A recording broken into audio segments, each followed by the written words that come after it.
and welcome to The Hill is Always Greener, a show where four friends, and sometimes a guest, have chill discussions about Sonic the Hedgehog to distract themselves from the inevitable passage of time which keeps on going, and their own rapidly waning ability to relate to the youth. Oh boy, I'm Falero. I'm Rock the Jake.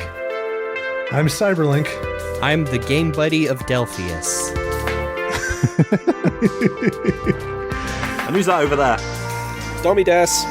Oh, hey! Who are you? Greetings and salutations. Hello, yo-ho ahoy. The wayward bones of the cinephile pirate captain. Why sail the seven seas when I could sail the silver screens? It's me, Dominati Viva. Ooh, I like that. Love it. You should use it for something. No. Look, when I signed up to be one of these VTubers, no one told me I had to, stream. It wasn't part of the deal. I mean, all the best VTubers just tweet all these days anyway, so... Damn Skippy. Hi, welcome. Thanks for joining us at Thank you for this having episode. me. Yes, We talk about yes. something really good. Oh, it's going to be the best one. Really good. You've got, Yeah. 50 of these episodes? Nah, they were all just build up. Yeah. Technically we have been building up to this for a while. It's one of the...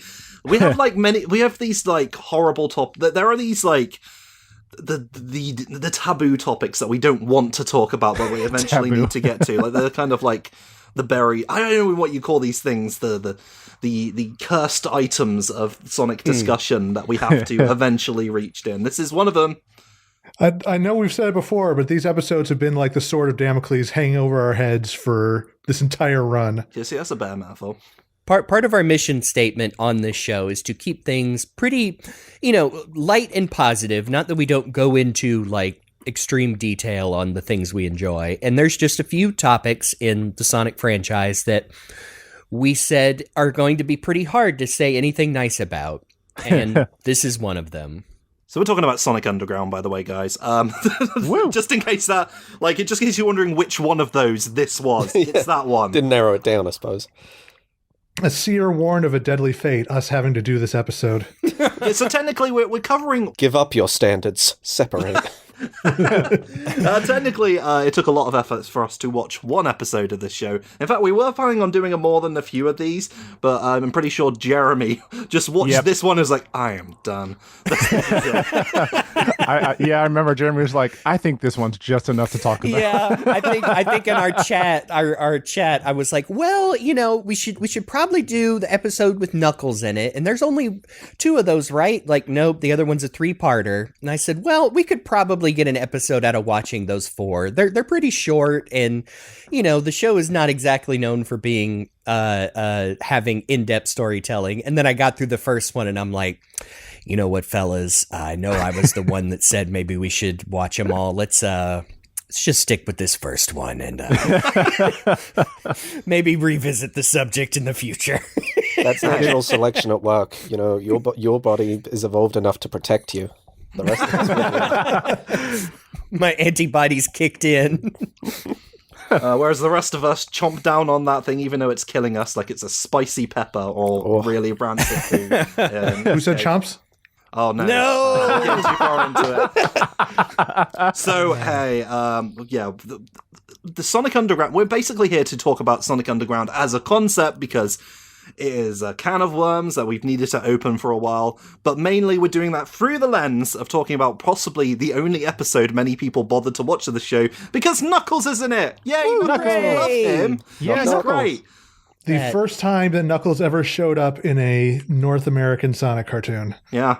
Yep. And it was this one. Yeah, technically the OVA had been out in Japan. I think we wouldn't get it in the West until this year. It was around the same time because Sonic Adventure was also looming over the horizon in 1999. But yeah, it would have been a little bit after this, but very close. Yep. But here's Knuckles, that old red spiky anteater everybody loves and cherishes. And he's in this show. Yep. Lucky boy. Well, Before we dive into like a brief history of what the hell Sonic Underground is, I did want to ask Dommy, like, what is your brief history with Sonic that would lead you to guesting on this show with us old farts? Well, with Sonic in general, it started when I was young. I'd go to my grandmother's every week, and my uncle at the time was still young enough to be living with his parents, and he had a Mega Drive, of course. So I would be playing a lot of Sonic 1 and Sonic 2. Never Sonic 3, because he didn't get it, because he's a loser, and I hate him. Oh, deprived you. Disgusting. But yeah, played a lot of Sonic 1 and 2, and then eventually at some point I was at a friend's house, and they introduced me to Adventures of Sonic the Hedgehog. And it was like, oh, bugger me. Oh, he's getting around.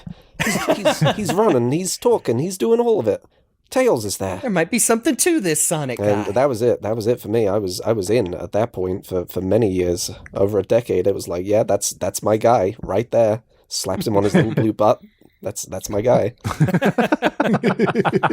I mean, I guess there are people who are just like, oh, adventures, yeah, that's my jam. And to be fair, for me as a kid, I was like, yeah, I love Adventures was great to me. It wasn't properly Sonic, but it was a Sonic show, and it was fun and colourful and enjoyable. I mean, we all still like going back to it. Yeah. I think it wasn't even so much that I enjoyed Adventures itself. It was just the fact that it was like, whoa, that was a game, but now it's a telly show? What's going on here? Yeah. That's two different things. How are you both? This is... Hang on a minute. It can be two things? Yeah, no, I popped off. I picked up some issues of Sonic the Comic. I started getting more of the games. Adventure was a real, big point of being like, oh, we're in. and then when he wound up on the PlayStation with Sonic Heroes, it's like, oh, there's no going back now. Now he's easily accessible. I don't got to go to my uncle's house for squat. So long, Uncle. Don't need you anymore. I've got Sonic in my home. You and your not Sonic 3 having ass.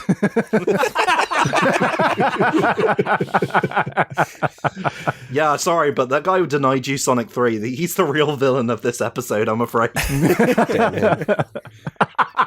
Uncle from another console. But DeviantArt, Newgrounds, I made my way around, Thankfully, I think a lot of it's not there anymore. There's probably still some on DeviantArt somewhere that I haven't cleaned up. But, it's probably under a different name, I'm sure, so no one will know. Not entirely sure. Maybe. Don't know. Probably under a different name. Probably. Nobody looked for that. Nobody looked for that. Probably has some slurs in it. You know how the internet was back then. Yeah, of course. Yeah. We've find all it. grown and become better people. Then again, I did delete my DeviantArt like a decade ago. Natural selection at work again, protecting you. Unfortunately, which I think that episode will be out for sure. Like, that is, I think, the only place where the original written version of How Metal Sonic Stole Christmas was. So I inadvertently created a lost piece of media. Maybe it's somewhere out there. So I guess that's it for you and Sonic, and it all ended there. Well, Or did it? Yeah. You want me to talk about him, huh? I mean, so you're actually a person who has experienced Sonic Underground before. That's true. So yeah, like I was saying before we got started, I never saw Sat AM as a child. Like, I saw Adventures of Sonic the Hedgehog on a tape my friend had, but that was it. I never saw Sat AM. I don't know what channel it aired on in the UK. I just missed that one completely. But at one point, some morning, I turned on CITV, which is one of the publicly available channels you get here, and hang on, Sonic is on. But Tails isn't here, and there's two more of him. And they're playing the rock and roll. Of course, this was Sonic Underground, and I got way more hooked on this than Adventures. Again, because I hadn't seen Sat AM, the cyberpunk setting, the dystopian future, that was all brand spanking new to me, so I was like, whoa, stuff just got real. From my research, that was an intentional choice on the production's part to kind of not continue Sat AM, but to be like, hey, this is kind of cool, right? And just take that setting wholesale. Right on its coattails. It worked on my little butt. I think in my head, I tried to justify it that that Sonic Underground was like a prequel to Adventures. It must have been a cartoon that was on before that I had missed. Because like Eggman, Robotnik, he was in charge, you know? He was the top dog. He was turning everyone into robots. Tails wasn't there yet. I'm like, all right, this must have all happened. And then Sonic saved the day and kicked Eggman's butt. And then he met Tails, and like, you know, Manic and Sonia, they must be off doing king and queen things now because they were the prince and it all makes sense in your little boy head. Yep. I have distinct memories of probably the seed was planted by like Archie comics that like as a kid, like knowing that these were like separate things, but still like trying to, you know, have like the cork board with all the yarn strings in my head saying like, oh, well, yeah, like this could take place before this. And he hadn't met Sally Acorn yet. And then he took a vacation to Station Square and Sonic Adventure happened and yada, yada, yada. The train leaving for the Mystic Ruins will be departing soon. Spent hours doing that as a kid. And, you know, eventually... Doing much more work than the people who made this show did into making things make sense. Oh, yes. I mean, we had more time. That's true. You mentioned DeviantArt, like, and then you got to throw your own OCs in there to, you know, marry various official characters and have children and super forms and all that. On a related note, I'm a bit of an OC junkie. Anyone who knows me will know that. I have hundreds of the damn things. But I only ever had one Sonic OC, and it was inspired by an episode of Sonic Underground.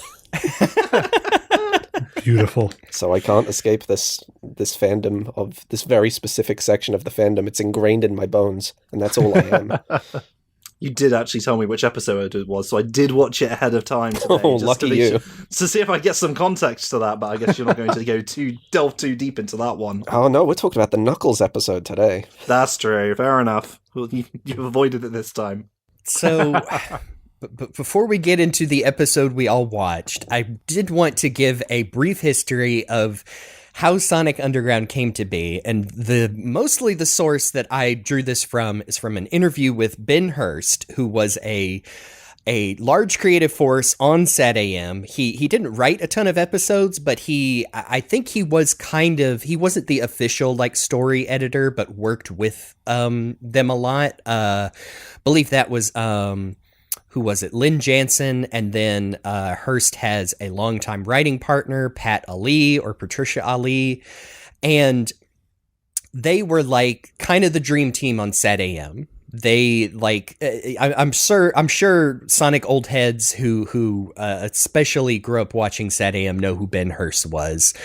But he used to give a lot of interviews in like the early days of the internet on like IRC channels, and the website SaturdayMorningSonic.com has a large archive of a lot of his interviews that just have a bunch of cool stories. And, you know, God bless him, Ben was very open about like what was going on in his personal life during this production. And it just kind of kills me that he's not around. You know, he sadly passed away several years ago. But the way he tells it, Sonic Underground, was that he got a call from Deke Animation to come in to pitch some stories, and was basically invited to what is known as like a cattle call, which is where they call a bunch of writers in.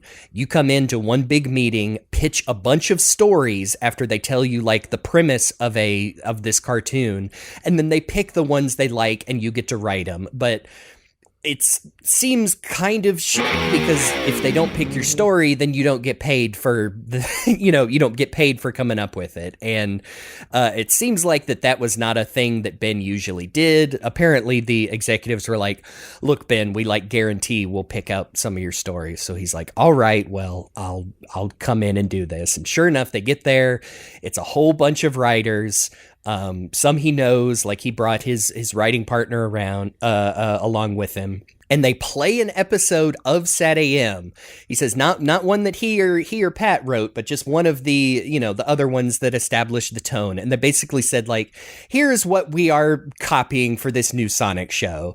And then kind of the rest is history. I think Ben was able to get Lynn Jansen, the story editor for SatAM, on as kind of in the same capacity on Sonic Underground, but Deke and everyone was very much like, you can't change what we've come up with. And what we've come up with is, it's Sonic. He has 2 siblings now. They are in a band. We are having a song every episode, mostly so we can sell that song and like collect the royalties on it. Not the writers, though. They don't get the royalties. We do, because we are buying out everything you create for us. And basically it sounds like the production of the entire show, from writing to animation to everything, was incredibly rushed, had a very short timetable. And as much as they tried, like, this was never going to be a continuation of SatAM for like Ben Hurst and his team. And I very much, we have these whole interviews in the show notes. He's very candid about how he's still proud of the work they did.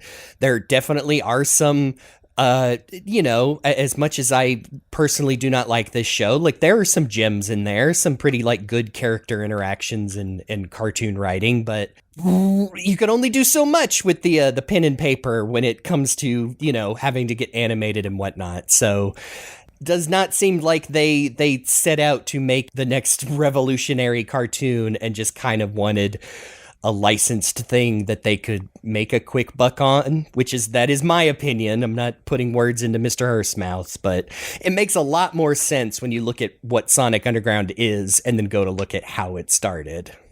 And they rushed this out, really bad. There were like 2 episodes a week, I think they said they were making. That's ridiculous. Yeah, after the cattle call, they scripted 2 a week. Goodness me. Absurd. It ended up just being 1 season, 40 episodes, ended up airing, it was made for syndication in the US, which means it aired on a bunch of channels from like early 99 to late 2000. I remember it aired at like 5 or 6 a.m. on the Sci-Fi channel in my in my area. And so I would set my, oh, go ahead. I was going to say it was 6 a.m. in my area on my local WB affiliate. I know that because before the show, I literally found the commercial for my area's broadcast of it. Oh, nice. Wow. Sonic Underground. Wanted for music. Wanted for laughs. Wanted for action. Sonic, his sister Sonia, and his brother Maddox have a band. They're already in the top 10. In fact, they're number 1 on Robotnik's most wanted list. Sonic Underground. Wanted for fun. Sonic Underground. Weekday mornings at 6 on WB20. I need to look up mine because, it wasn't necessarily a Sonic Underground commercial. I remember it would air, it was the first daytime show. And so before that, I'd get up 10 minutes before so I wouldn't miss it or to hit record on my VCR. And it would be the switchover from like infomercials, whatever, to daytime programming. And I promise you every time, and I think this commercial's on YouTube, I will play it. It was a commercial for, I don't know if it was Anime Blasters or it could have been an old ADV, some anime distributor in the West, but played this commercial that started out with this narrator saying like, these cartoons ain't for kids. This ain't no Mickey Mouse. And it was a bunch of like anime OVAs with like, demons and monsters and scantily clad ladies. And let me tell you, the whole thing scared the out of me as a kid because it's like, monsters, tentacles, ladies in bikinis. I'm confused. And this was right before, Sonic Underground. And so I remember being like, I'll just pretend this isn't on. Sonic's coming. He's going to rescue me. And boy. This ain't no Mickey Mouse. This ain't no Looney Tunes. This is anime. And it's taking America by storm. Now, you can catch the anime fever or turbocharge your current anime video collection with the best of Japanese anime 2. But be warned, the best of Japanese anime 2 ain't no kid stuff. It's animation grown up and gone wild. And I did not even consistently record and get up to watch it. Like, I think I remember making it through the 3-part pilot, and I might have seen the Knuckles episode. And at some point, even as like a 9-10-year-old, world, I just gave up. I couldn't tell you why. Maybe it was just didn't want to get up that early or didn't want to program my VCR, but I still don't think I've seen all of Sonic Underground. Might have to change that someday, but I know I have not seen all of it because I was also like I said, it was 6 a.m. and I was 10 at the time. I'm like, I don't have the patience to get up that early, and I don't even have the patience to set that up to record. So, that just never happened. But something I did discover, I'm like, I never had enough interest in Sonic Underground to even like bother owning it on VHS or DVD or whatever. And then I kind of had an epiphany, and I'm like, wait, that's technically not true, because I suddenly remembered that I have a Legend of Zelda cartoon DVD because I'm a weird person, and there are 2 bonus episodes of Sonic Underground on it. Oh my god! Okay. I think I had that VHS as well. Oh my god.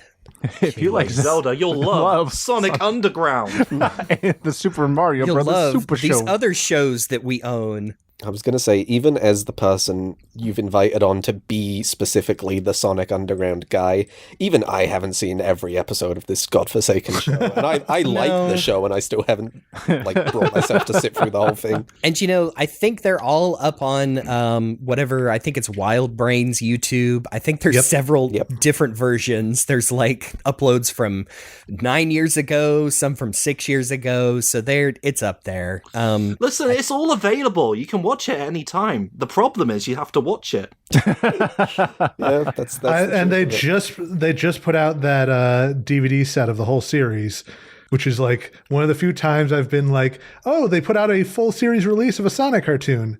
But do I really want it? I don't even think it's the first time they've done a full DVD release. I think this is like a reissue because they just did that with Sat AM as well. Boy, is it a reissue. Yeah, it's just bare bones, the episodes, and not very good quality slapped on DVDs. And for various reasons, look, man, if Discotek got a hold of Sonic Underground, I would probably buy it just to support that company. But I don't think that's in the cards. Same with Sat AM. And then for even more reasons, same for the Sonic OVA. But if you told me, the only way we could get a re-release of Sat AM and the OVA is to buy our Sonic Underground re-release, I would do it, man. But hey, I mean, I'll gladly tell you, it's just going to be a lie. Can you imagine? I don't know if this show would be any better upscaled and in its highest possible quality, but I would. Yeah, it's got that weird. It's digital animation. It's very flat digipaint. I think we said the frame rate is obviously very interlaced and kind of messed up, which is also, not to just dog on Sonic Underground, is also a problem in Sonic X. That is also has a weird varied frame rate to where you get weird interpolation. It's just one of those shows that was animated they never thought of someday in 10-15 years this will need to be upscaled on a Blu-ray. It's no, absolutely did not think of that. No thought of the future here, just the now and making lots of money. Not even lots, just enough, I guess. I would be interested to know the bottom line on this show, but a profit's a profit. Yeah. Yep. By the way, I just want to hop in here to say, I know, this is some people's favorite Sonic show. Absolutely. This is some people's introduction to Sonic as a media property, and that's fine. If you really enjoy this show, I'm not going to take it away from you. There's some quality in here if you look hard enough. Some of the episodes I watched today were passable. That's something. I thought it was all shit.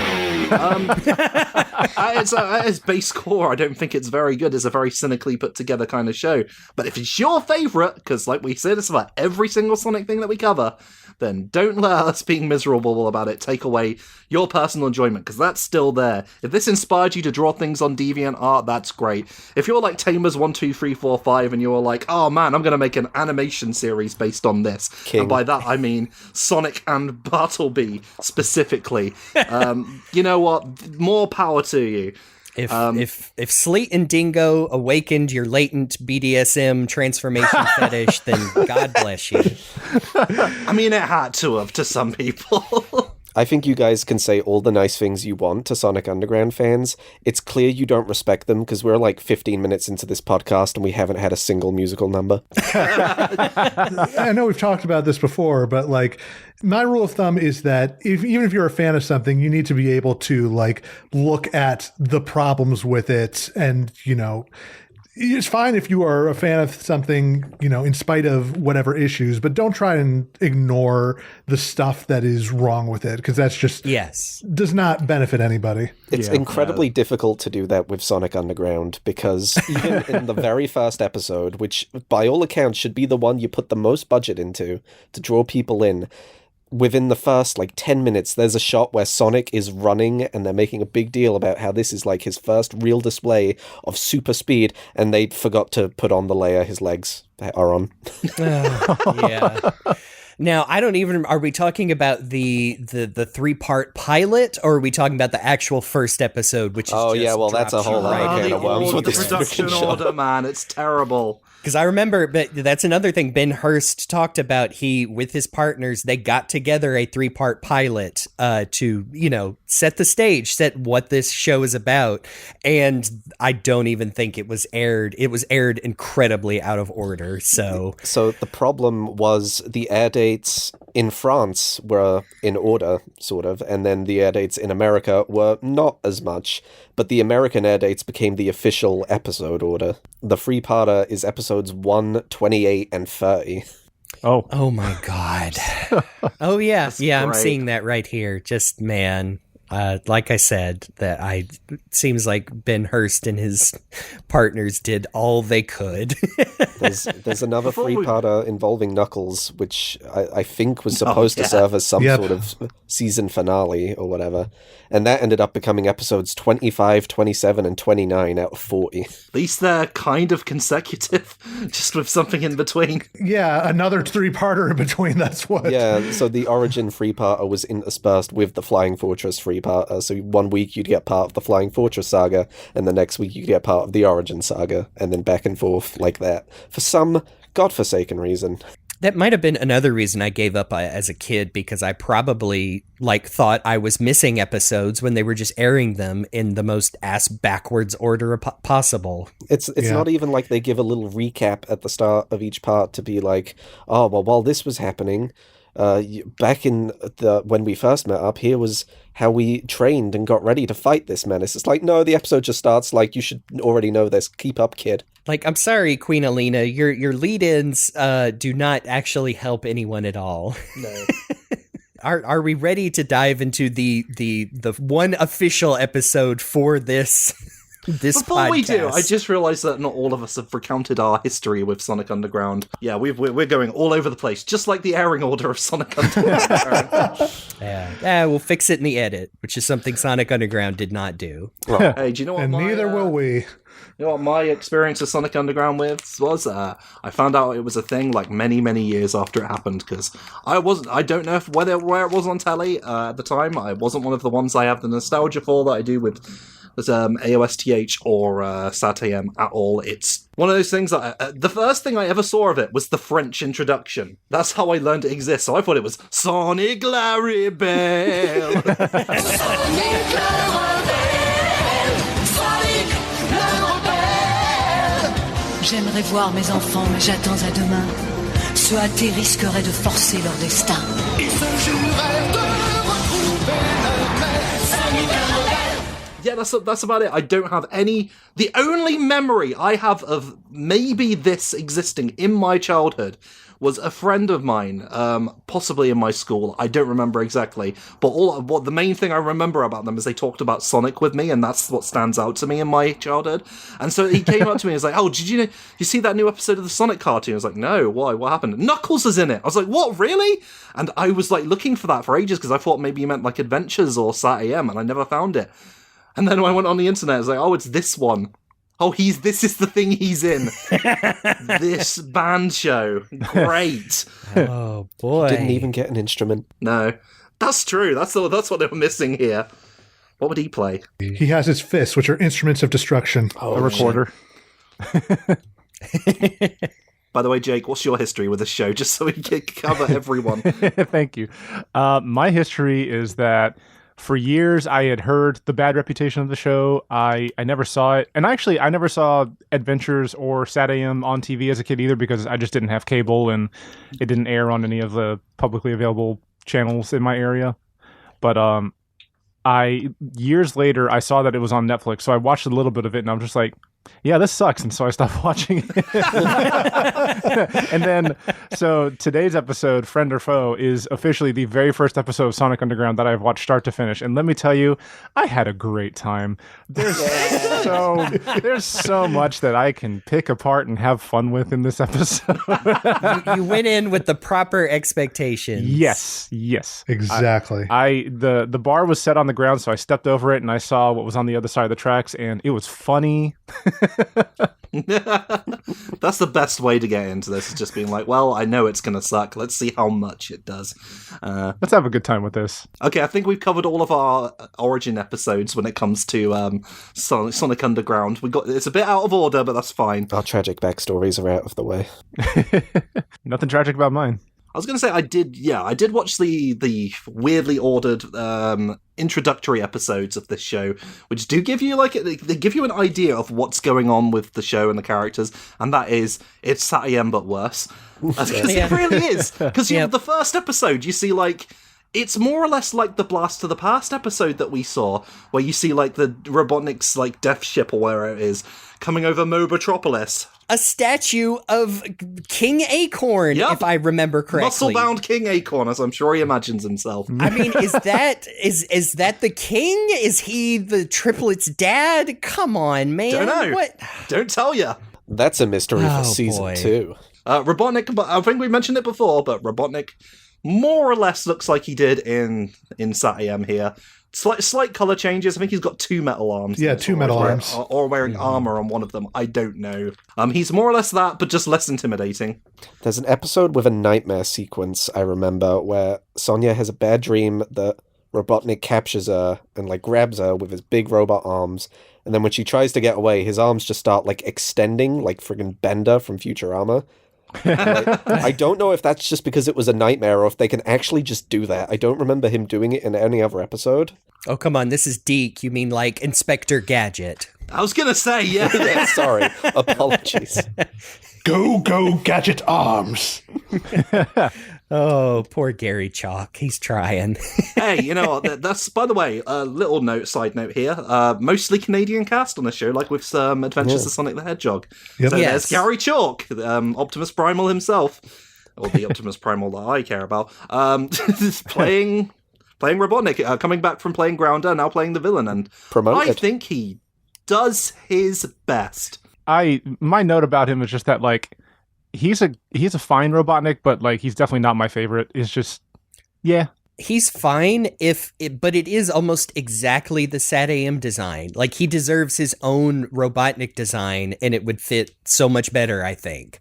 Yeah, because he's not really sinister in this. There's something horrible about him, but he doesn't have that sort of menacing presence that Jim Cummings' Robotnik does. And that's nothing to I'm sure this is what they told him to do, just make him sound like a silly fat man, which is what they're doing with this guy. Yes, it's mostly the design that is letting him down. If it looked like just a new version of Robotnik, I think this would be a much more memorable. But I feel like barely anybody remembers that. Oh yeah, Gary Chalk was Robotnik in Sonic Underground, but it wasn't Jim Cummings and his edging Robotnik voice. I mean, I guess, now we can go, before we get to the intro, we can go over, it's a mostly Canadian cast. The big thing for this is that they got Jaleel White back. Yay. And he's Sonic. Yeah. And, yay! He sounds a little bit different because he's obviously older. I think he's a full-grown man at this point. And so his Sonic sounds a little deeper than it did in Sat AM and Adventures, but they also have Jaleel White play the other Hedgehog siblings, which includes Manic, the basic. Manic is Aladdin. He's the street rat. raised to be a thief, and Aladdin and Michelangelo, I think, is maybe the best way to describe it. That's the exact voice he gives him. Michelangelo. And all due credit, like, Jaleel's manic voice is very distinct from Sonic. Like, I remember as a kid not picking up that it was him right away until, I paused my VHS on the credits. But they also asked him to voice Sonia, who is their sister. And, it's just the Urkel voice.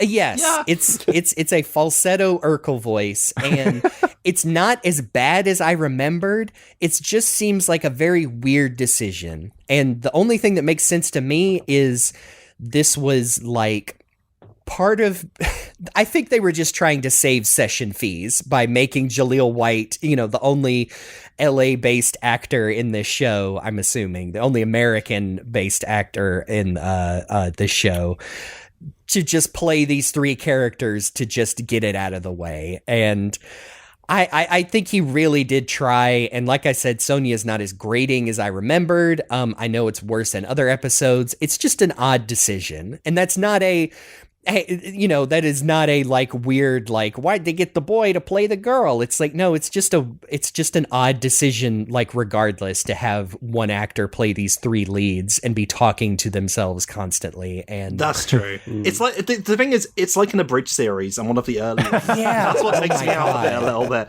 Yeah. And that's coming from me, so, and, for a show where they're having like all these serious stakes and stuff, and the characters are supposed to have like these serious emotional moments with each other, it does take me out a little bit, having Jaleel White talking to himself. And there's nothing wrong with having like a masculine sounding voice or a falsetto voice playing a woman. Like, that's fine. It's just, I don't know, it does just feel like Jaleel White's being stretched super thin here, and you can hear it in the voice. Yeah. I feel like the casting directors just saw some of the episodes of Family Matters where Steve Urkel is up against his handsome clone Steve Urkel and thinking, hang on, let him cook. Let him cook. And it also doesn't, again, this is drawing on my memories. It also doesn't help that I remember most about Sonia is that her character personality is woman. Yeah. Like mostly, because what they try to do with the characters here is they make them all have like different class backgrounds. Because Sonic is like, from the countryside, a rustic hedgehog. Manic is the thief kind of from blue the sea. collar. And Sonia is the Tory. Yeah, literally.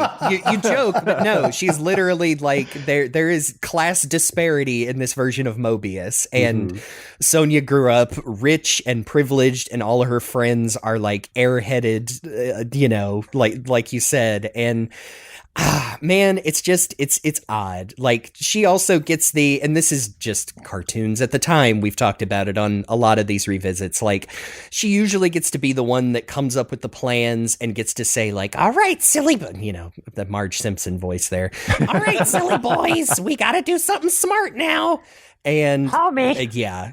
It's not exactly like a pleasant dynamic half the time. They're trying to do something with it, though. Like, I feel like there's, throughout this whole show, I have this feeling of there's something here, but it's being delivered so poorly and so rushed that it doesn't come across very well in most of these episodes. There's something like barely pulsating under the surface, but they're not bothering to dig deep enough to make it something.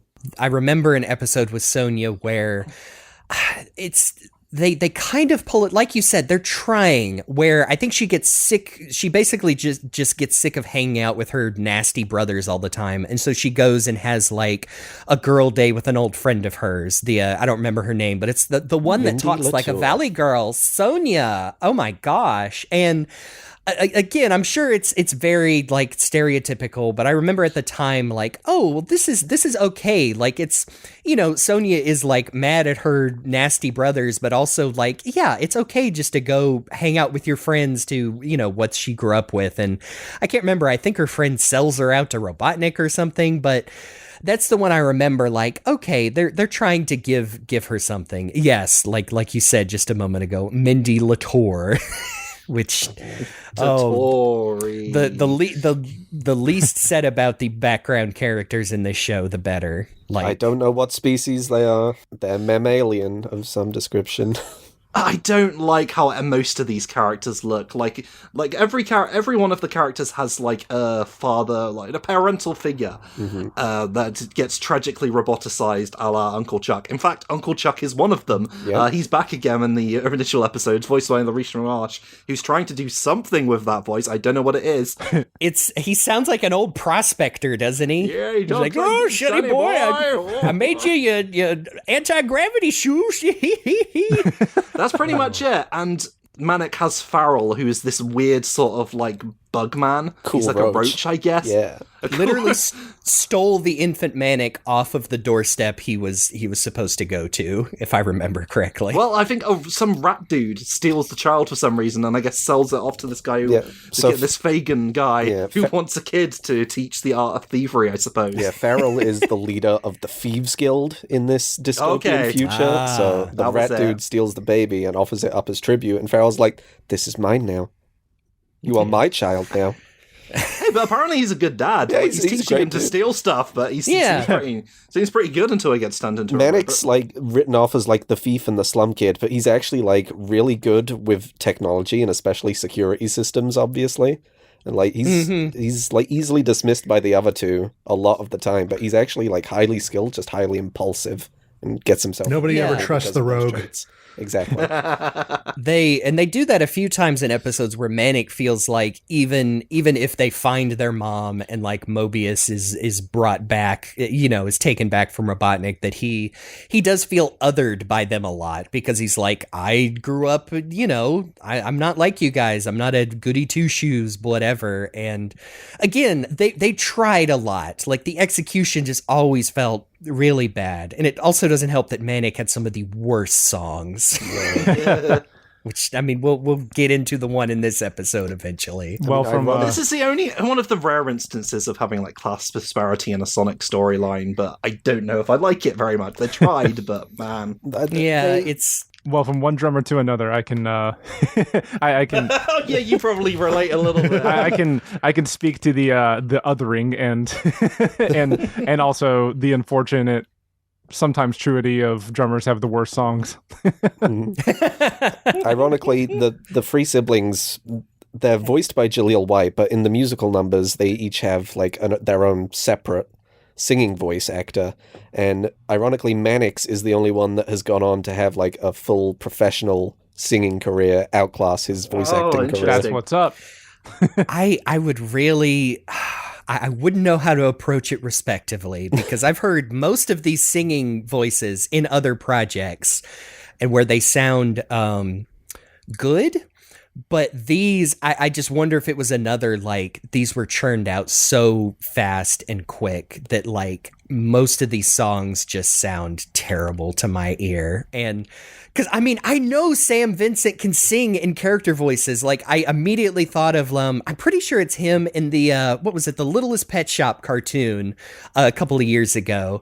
And I'm like, that has lots of songs and sounds fine. And it has a couple more people that were in this show. But what? Oh man, yeah. We just gotta wait and get to the song in this one, because this is one of the worst ones I remember. I feel worst of all for Louise Valance, who played Sonia's singing voice, because right after this she would end up doing basically the exact same thing, singing like playing Dixie Kong in the Donkey Kong Country cartoon. Yeah. Oh wow. Oh Mouse, what did they do to you? Oh man, now that's a show with some songs. Hey, to be fair, the songs in the Donkey Kong Country cartoon are amazing. Oh, they slap. Like some of those, they absolutely do. Yeah, with the show, the musical numbers and the writing, and it all just comes back to the fact, like, obviously they didn't want to do the show in the first place as it was, but, they wanted to make an effort. They added all these elements, like the class disparity, the element of the backstory where Robotnik hasn't roboticized the entire population because the aristocrats are putting the money in his pocket for his takeover, so he's leaving them. But like, there's stuff here they wanted to set it apart from Sat AM, but just the fact they had to script 2 episodes a week, they didn't have time to cook No, and I'm sure there was very little communication between writers, and a story editor supervisor can only do so much. Yeah. And yep. The cancellation aside, there was never a planned ending for this show. They didn't get as far as getting to the episode idea or the concept where they would reunite with Queen Alina, because they just assumed, hey, if we're gonna get contracted for more episodes, if we're gonna land that season 2, we can't plan that far ahead and wrap it up, because then where are we going to go from there? Well, by not answering all the questions, they did answer one question, and that was, will the prophecy come true? Nope. The answer is no. No. The closest we ever got was Ian Flynn, when he was writing for the Archie comics, I think, like, had an entire pitch for Sega, like, hey, we can do a special, I think it was going to be a Sonic Universe arc, and like wrap up the Sonic Underground story in a like cool, fleshed out, respectful way, and it just never materialized. Tragic. And I mean, I remember like hearing about that online at the time, and I'm like, yeah, let this team do it. I think they can do it. And like Archie Comics itself, it just fizzled out. Yeah, I'm reading a post from John Gray basically saying, around 2013, like, yeah, they had a full script ready for the Sonic Underground quote unquote finale, and it just got put officially on hiatus until they could figure out how to even do it. And obviously that unfortunately didn't happen. Yep. Just to round out the voice cast here, Maurice LaMarche is all over this show. His main role is Sleet, Robotnik's wolf crony, and he does a ton of extra voices. He's basically doing a Peter Lorre for Sleet. Yeah. Doing various other celebrity voices throughout the whole show just to sort of like round out the cast a bit. Hey, man, when it works, it works. Hey, if you get him Maurice LaMarche, you get him to do his impressions. I'm sure he's got to have done his what's like the one there's that one voice he does for everything. Orson Welles for Orson, right? Yeah, the brain, essentially. I even think the Oracle of Delphius in the Origins 3-parter, I remember, I think is kind of like a weird Jimmy Stewart or like a Walter Cronkite. I remember it was kind of like this. Oh, right, Queen Alina. And hey, man, he was doing his job. Peter Wilds is Dingo, which is Sleet's. I guess he is a dingo, his Australian sidekick. This was one of his only roles aside from the dubs of the Fatal Fury movies. Playing Andy Bogard. Real? Yeah. Hang on. Who is he in Fatal Fury? I gotta know. He's Andy Bogard. Oh my god. What a loser. Sorry. I mean, that is the proper reaction to Andy Bogard, but yeah. And then appearing to usually intro, sometimes outro every episode is Queen Alina, who was Gail Webster, who she has an interesting voice. It's definitely that Aika from Tenchi Muyo fake British voice. I definitely remember mistaking her for Kath Soucie a lot back in the day. Yep. Yeah. Well, we're not gonna have Sally in this then. No. Yeah, and that was I remember you talked about that was a problem because a lot of the credits on these are copy pasted and they just have like also featuring and sometimes miss actors. So for a long time, people didn't know in this episode that it's actually Brian Drummond that plays Knuckles. And speaking of actors coming back to voice Eggman years after playing a different role. Yep. His Knuckles isn't bad. It reminds me of OVA dub Knuckles, which is maybe a little higher than I identify with Knuckles, but yeah, it's not bad. Yeah, in the that's show. not. It's just not what I would have Brian Drummond do. Yeah, it's very high compared to other even like his Vegeta, which is famously a one-of-a-kind voice. It's a very high performance for Knuckles.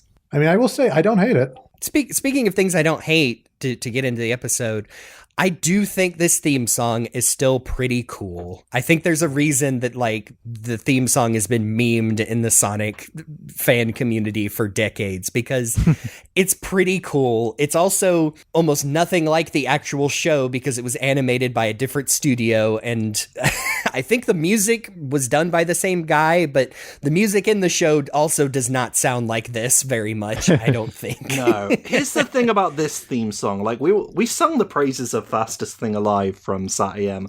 But, like, the one criticism I always had is, like, it doesn't really talk about the show. It's just telling you about how cool Sonic is. Now, the Sonic Underground theme, that's going to tell you every single thing that you need to know about this show. Forget that 3-part pilot. This lets you know what's going on. They're like, do we need a pilot for the show? No, we just need a theme song that says everything. We just need 58 seconds to get the kids caught up. Oddly prescient in that it totally predicted Sonic's association with butt rock even before Sonic Adventure. Yeah, that's true. It really does. And another thing about this intro that I personally really like is that the slap bass in the background is just going the whole time, and I love it. It's like I can, which is funny because they do not have a bassist in the Sonic Underground band. They sure don't.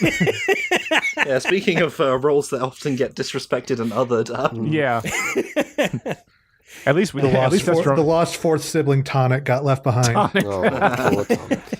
He got raised in a bar somewhere. Maybe it's Sonya doing the bass on the other half of I was about to say you can split a keyboard. Split the two sounds. There are episodes where Sonic's guitar is just a bass when he starts strumming it for no given reason. Oh yeah. Yeah. It's magic, so of course it can be. Sure. They shoot lasers, yeah. Maybe there's actually been a bassist the whole time and we just never noticed them because they're the bassist.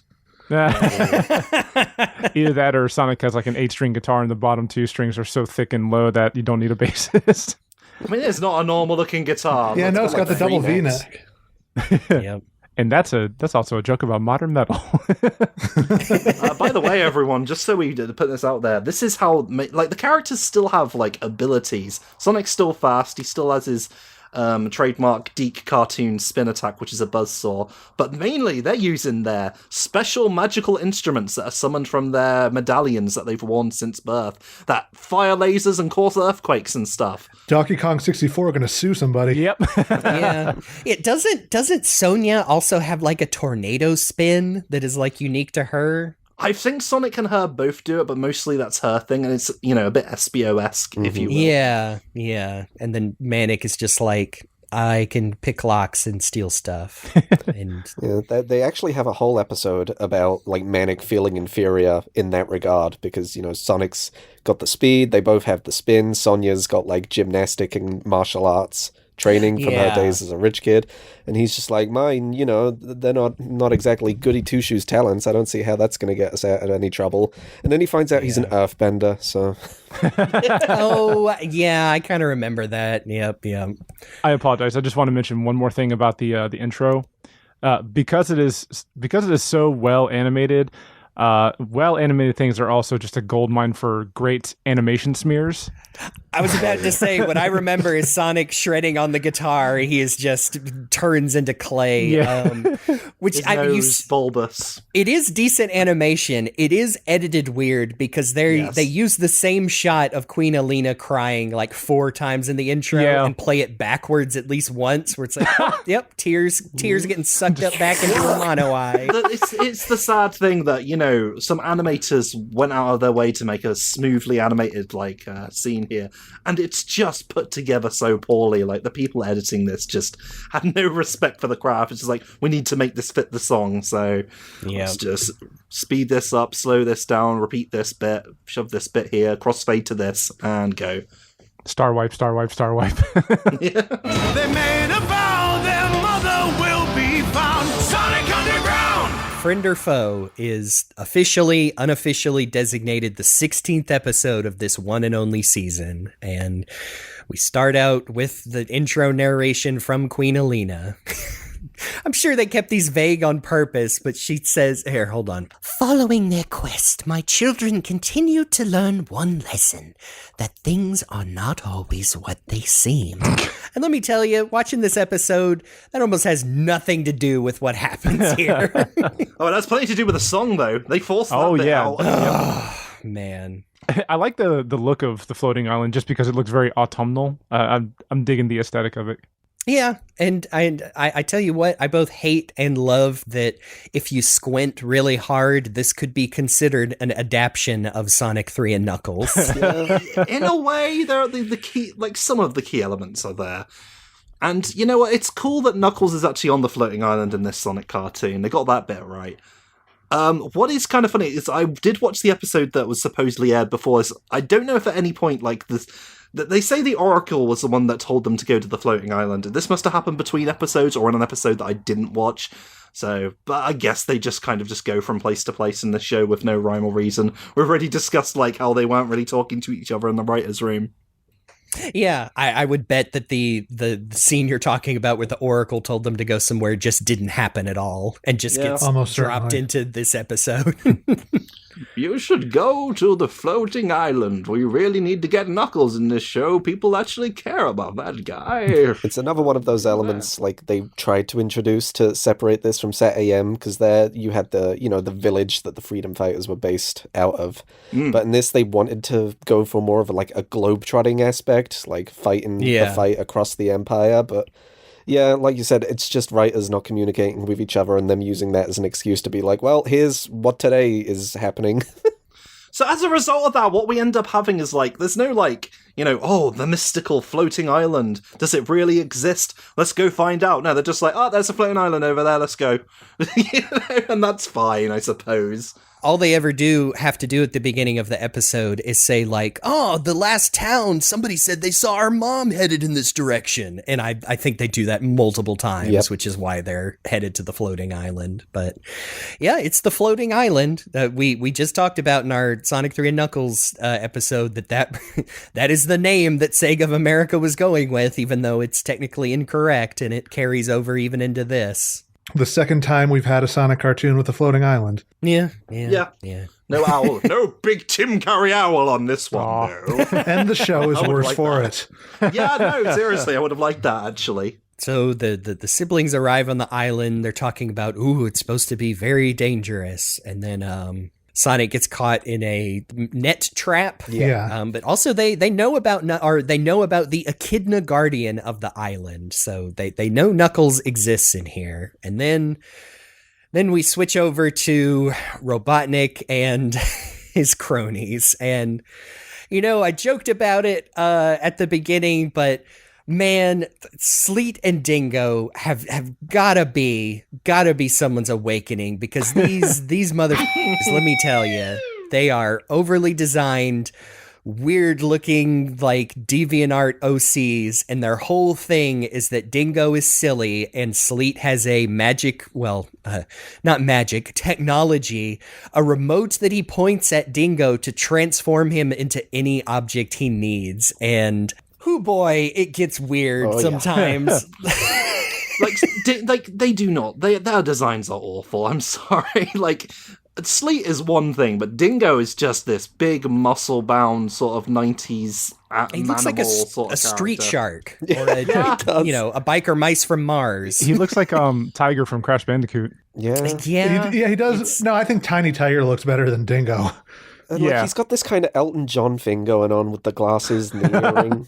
Yeah. There's a lot of weird fashion accessories in this show in general on characters. The thing is, it's like whenever he gets transformed, his face is always on the object he's transformed to, and it's really.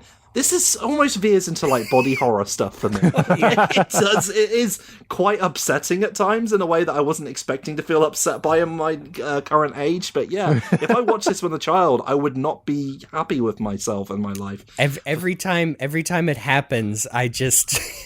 I feel like Dingo's gonna be like, "Oh no, you turned me into a thirsty little flower. You gotta water me with your pee now." I don't think it's ever even established what the deal with Dingo is. Why can he do that?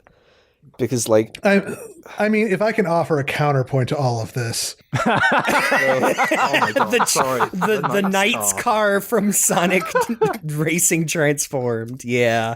Does Dingo turn into a car at some point? I'm sure he turns into a motorbike all the time. Oh yeah, even in the he does. Oh yeah, ride me, Sleet. I hate it so much.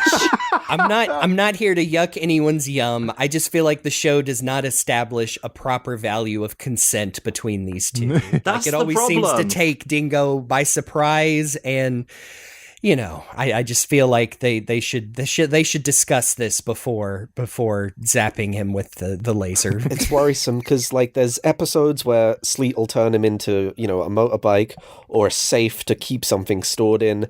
And then there's other episodes where he'll turn him into a fly to go on, like, a little stealth mission. I'm like, oh, okay, that makes sense. And then there's an episode I remember where he just turns him into a little boy. What? Oh. What? I think, is there also one where he tries to turn him into, like, a handsome man to, like, try and lure Sonya? Yep. That's one of the ones I have on DVD, I think. Dingo's all about that. Dingo loves Sonya. That's true. They established that early on. It's an endearing character trait. But I mean, he's just a big dumb, he's a dumb guy, and Sleet's supposed to be like the smart one, but neither of them are particularly smart, actually. And Robotnik is trying to call them on their communicator, and they're both ignoring it. And Dingo goes to eat what he calls a tuna sandwich, but it's just a large hoagie with some brown on it. That tuna went bad a long time ago. Oh, yeah. Oh boy.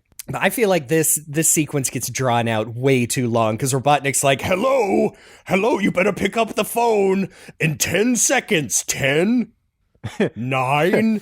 Oh man, it's so bad. Navic's going to be destroyed in 5 minutes.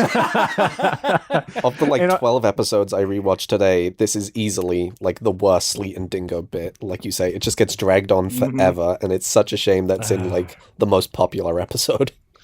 God, that is like the worst thing you can say about something. It's the worst Sleet and Dingo bit. It's like That's saying something.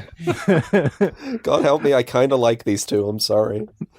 Actually, at this point, like, as off-putting as they are, I've developed something of a fondness for them because I watched other episodes they're in. But this is not a great showcase for them. No. Not that they're, like, amazing characters or anything, but it's kind of that thing where, like, well, I'm aware this is but I'm at this point, there's a sunk cost going on, and I think it's like when you're stuck in an elevator with someone that you don't particularly like, but you're just like, well, we're going to be here for a while, we might as well get along. So that's kind of what I'm like with Sleet. You just try to find the bright sides. Like, it's just interesting that they're like a pair of Robotnik sidekicks that aren't robots. Yeah. Like, they're introduced as bounty hunters that he sort of forces under his thumb, and then like they become tax collectors or something. Something like that.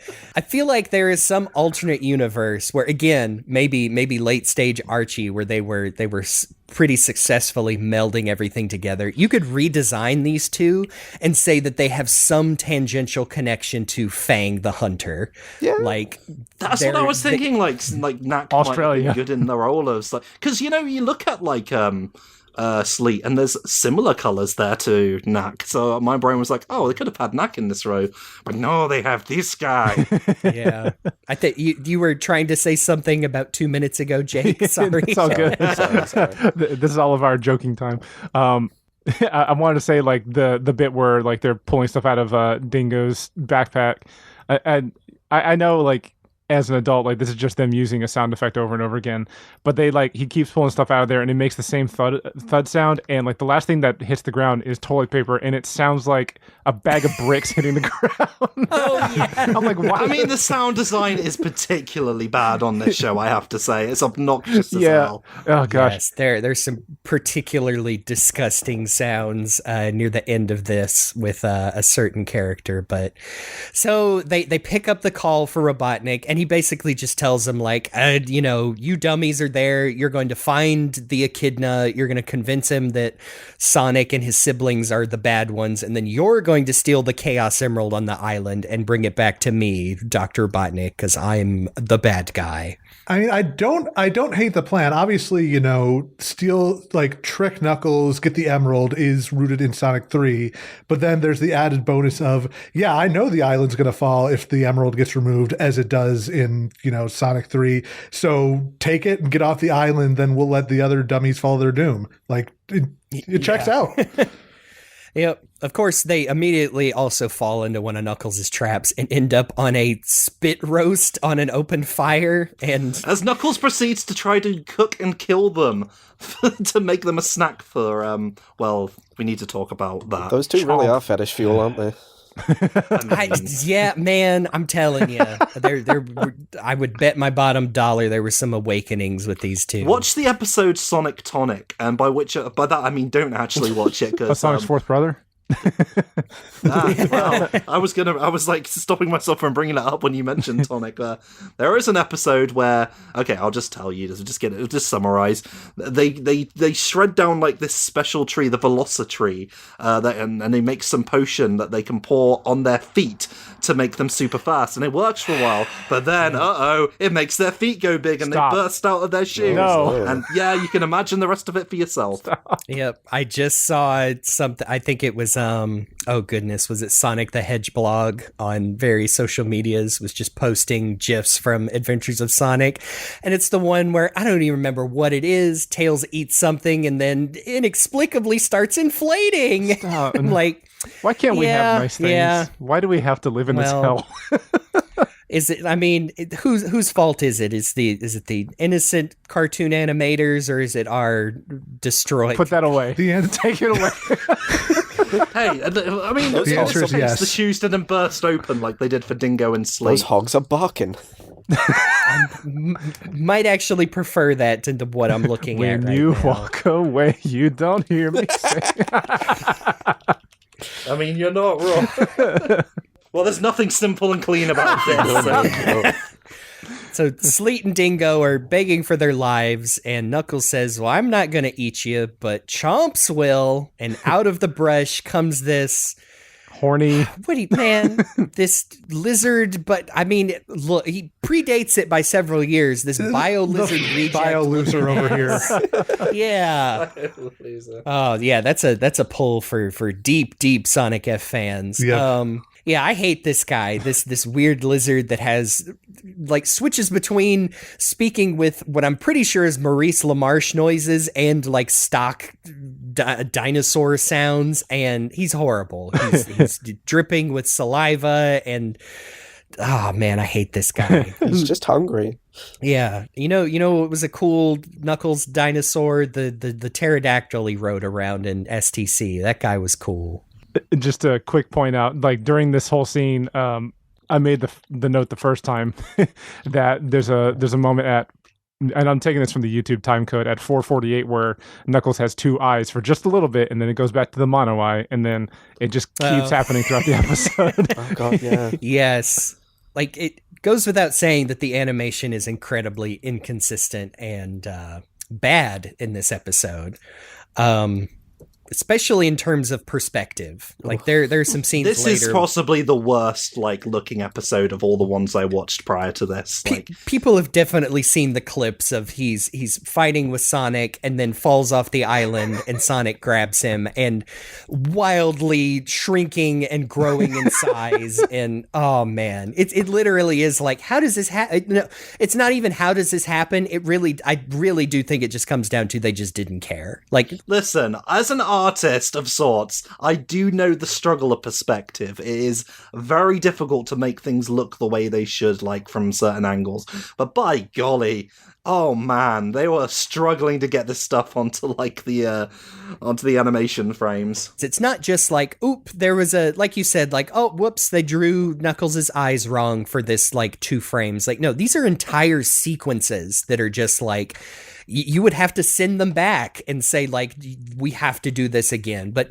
no, of course they're not going to do this. Like, as much as I also have fondness for its silliness, like, I remember the Super Mario Brothers Super Show would have scenes where, why is Luigi lip syncing to what is a Princess Toadstool line? And it was because they just didn't care. Like, we can't send this back to Taiwan or whoever. Like, that would cost money. The question is how it keeps happening to Knuckles, because in the free part he appears in, he once again shrinks next to someone in a scene where they're just walking along a beach together, and then all they do, I think, is turn around, and all of a sudden Sonya is like twice his height. Knuckles is a short king. Honestly. when he Short-pring chooses with a to big be. dumpy, apparently. according to that one shot that I found and posted on Twitter for everyone to enjoy. I'm glad you did, because that's one I also screenshotted to send you earlier. I remember when you posted that earlier, I even said, like, why are you so thick? Once again, with that everybody being so mean to me energy. Day and night. I'm sharing this one again. Yes. Oh boy. There is a point in the episode where Knuckles is bursting out of the ground, and he is animated in maybe 2 or 3 frames, and it's the worst looking Knuckles. He looks like a generous. hand puppet. Yeah, he does. Hold on, I gotta find my screen caps in that moment too. Yeah, you had one as well, which is boy. even worse. So while we're looking at our screen cap folders, so That's why this episode's so great. So many good screen caps. a hollow projector falls out of Sleet's pocket, and it's a fabricated message of Sonic and his siblings, which Deep faked. Yeah. yeah, that the ethics of artificial intelligence, Robotnik here. But it's them speaking, and this is kind of funny that Knuckles falls for this when they're obviously speaking very slowly, because it's a fake recording, and they're saying that they are going to steal the Chaos Emerald right under Knuckles' nose, and he's like, "Oh man, those jerks!" Jesus. Sorry, he's disrupting us to see this tiny Knuckles. Tiny Knuckles from the second episode He's a short king. of the 3-parter. Staring right at Sonia's ass. I mean, that does become his perfect character arc in that 3-parter. He's so tiny. Yeah, not even getting into I mean, it's not like Sadiam didn't occasionally run into this problem, but Sonia has a woman body, and her brothers are just made of circles, and it's yeah, I guess. I mean, in the 3-parter, she's wearing a swimsuit for most of it, and she has a noticeable neck. It's just right there. While the other, I know, I remember her that. brothers are tiny. Yeah, I don't even want to get into the. I can't get over how small he is. He hasn't changed at all. Did a mini mushroom fall on him in between frames? Because that is what we're looking at here, people. He looks like a lost kid in a department store. He looks like that Photoshop, that tiny Drake that people Photoshop on. God, what are we even talking about? Oh, that Knuckles Holograms. fell for Sleet and Dingo's hologram. He lets them go. Chomps is disappointed he didn't get to eat the 2 canines alive, and Knuckles says something. He says something stupid like, don't worry, Chomps. I hear hedgehogs are in season now." And then Chomps eats the projector, but it still works despite the fact that shouldn't be physically possible based on how light projects. But Yeah, I mean, It projects out of his nostrils. cartoons. Yeah. It's weird. I mean, yeah, cartoon logic, whatever, that's fine. It's just Chomps does not need to be here. You could excise Chomps and just have the hedgehog stumble upon the projector later, and you get the same thing. There he is. There he is. Boy. It looks like he's shooting those I think they're called SWAT bots in the Yeah, they show. are called out SWAT of his- Spots, just different designs. Shooting them out of his horrible noodle arms. I hate how it's just a personal thing. I hate how Knuckles keeps calling the Sleet and Dingo wolf faces. What a stupid thing to say. Sounds like a slur when he says it like I was that. going to say, it sounds like a slur. Yeah, there are other canine characters in this show. Is Knuckles just They're being going to bring him down off discriminatory? the island. They bring him down from the island. It's look at that wolf face. I'm Knuckles, we don't say that down here. Yeah, you can't, Knuckles. You can't be talking like that. Sorry, I've been up on the island for a long time. We don't. Look at that little guy. At least those are funny in between frames.